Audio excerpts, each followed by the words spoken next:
Do you want to know how you can log into your Reliance Mutual Fund account? If yes, then this video is for you. Hello and welcome to Tech Basics. It's your host back again with yet another interesting tutorial video. In this video, I'm going to teach you how you can log into your Reliance Mutual Fund account. Go ahead and open Chrome or Edge browser on your PC, go to the Google search bar and search for Reliance Mutual Fund login. Scroll a bit down and you can see Reliance Securities. Go ahead and click on this link and it will take you to this page. Go ahead and click login, which you can see is the login portal of Reliance Mutual Fund account.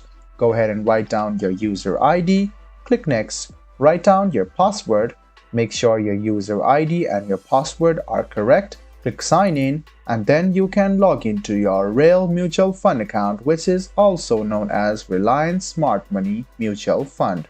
So if you don't have a user ID or your account is locked, these are the links for you to get your ID back.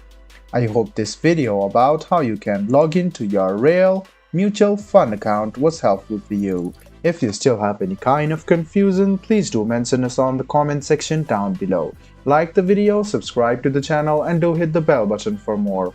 Hope to see you in the next video as well. Until then, goodbye, take care, and make sure you enjoy.